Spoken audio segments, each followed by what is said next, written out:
So, bali nandito pa rin po tayo mga kaubayan sa lugar ng ating kapatid na mga katutubo. Kaya tignan po natin, ito mga exotic food to mga kaubayan, no? Galing po tayo ng Castillos, Zambales Market, wala po ito. Ito palaka mga kaubayan, exotic food po ito. Meron po dito. Doon sa pinuntan natin sa Castillos, wala tayong nakita. Kaya ikutin po natin, itong palaka na ito mga kaubayan ay napakasarap po nito. Itong palaka. Paborito po ng mga native yan. At ito din po yung suso. Ito mga kaubayan, no, suso, suso, palaka. Ibig sabihin, dito sa bayan ng San Marcelino, Zambales mga kaubayan, ay marami pa rin pong palaka. Panahon pa rin po ng palaka kasi may mga palaka, oh, ayan, no. Nakuan. Sabi ng ating kapatid na namumalengke ay panahon pa rin po ng tag-ulan ngayon. Kaya marami pa daw pong palaka mga kaubayan. Yung etong suso na ito, napakasarap po ito. Native po ito mga kaubayan. Itong suso na yan, paborito po ng mga taga-Zambales yan. Isa na po ako mga kaubayan. Ilocano. Kaya tignan po natin yung suso na yun mga kaubayan. Salamat po, Nay. Tignan po natin yung suso na ito kung bakit, anong klase ito, bakit kulay puti. Ito mga kaubayan ay ibang klase. Ito naman pala yung bildat. Bildat po ito. Ito yung tinatawag nilang bildat mga kaubayan. Balik exotic food din po yan. Kaya ikot po tayo dito mga kaubayan para makita natin lahat ng mga uri ng klase ng paninda ng ating mga kapatid na mga katutubo. Katulad po nito, ang daming kamuting kahoy. Oh. Yan, oh. Yan, ikot po tayo mga kaubayan. So, napakalaki itong palengke ng San Marcelino, Zambales. Malawak po pala ito mga kaubayan dahil mula dun sa pinanggalingan natin, mula dun sa binabaan natin, pagpasok natin, hanggang dito palengke ito mga kaubayan. Kaya iikot po tayo dun sa area na yon para makita po natin lahat ng mga produkto nila, paninda nila mga kaubayan. Tara na po. Ito mga katutubo po ito mga kaubayan. Tara na po, ikot po tayo.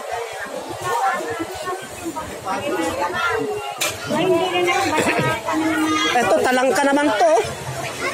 Sayang, hindi pa tayo uwi mga kaubayan. Pero pag uwi na tayo, bibili tayo ng talangka. Kaya lang, hindi pa tayo uwi mga kaubayan.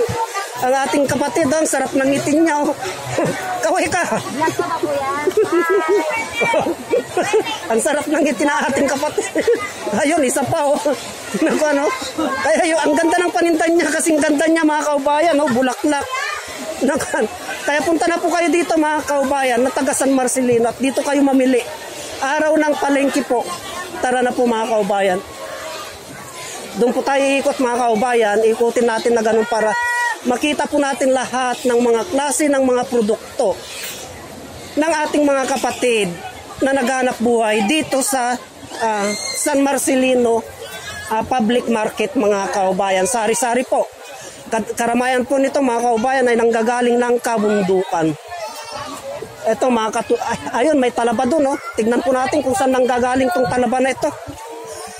Kasi ang alam po natin, nanggagaling ang talaba sa karagatan. 54 mga kaubayan. 4 daw. Thank you sir. Paubos na daw.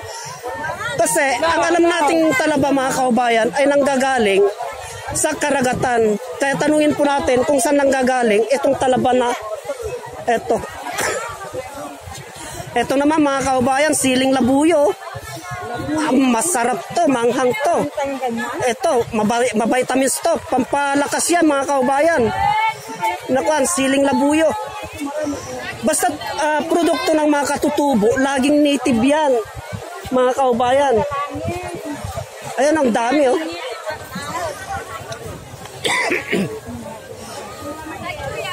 Ngayon lang tayo nag-vlogs dito sa San Marcelino, Zambales mga kaubayan. Hindi natin sukat akalain na halos lahat pala na nagtitinda dito ay karamihan mga katutubo mga kaubayan.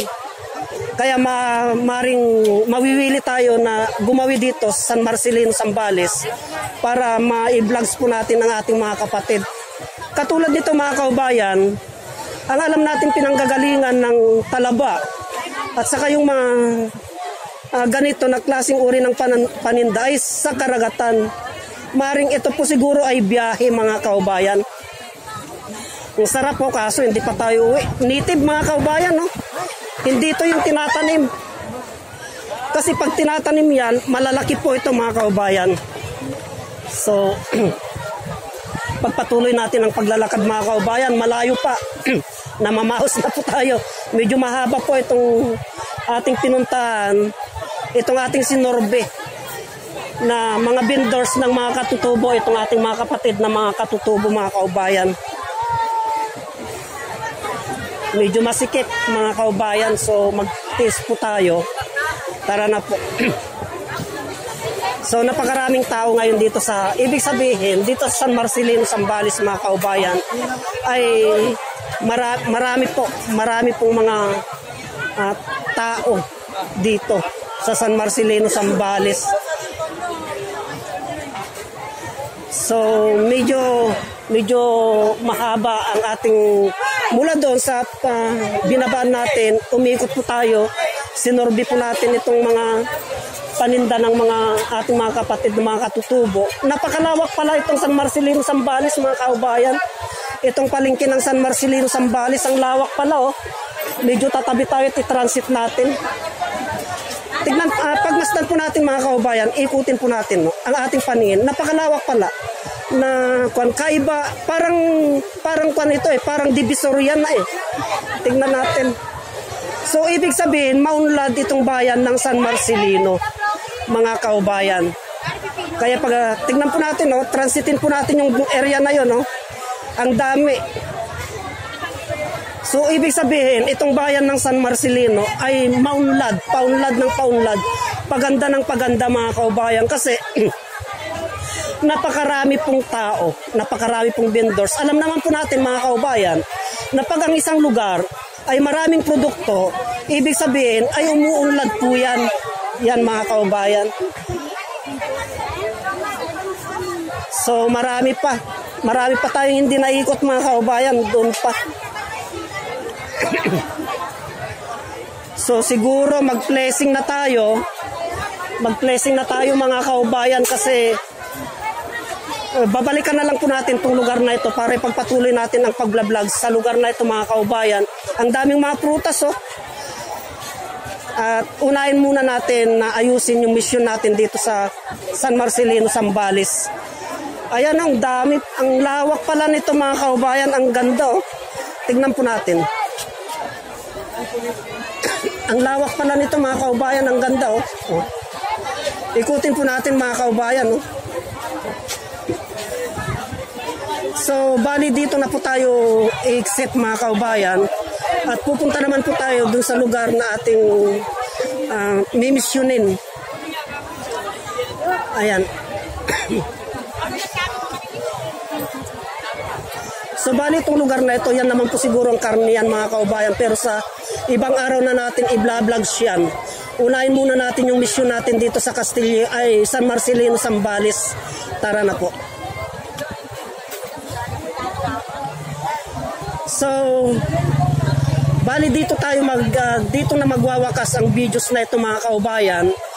Nakita at pupunta naman po tayo dun sa ibang lugar mga kaubayan. Hanggang dito na lamang po at marami pong salamat.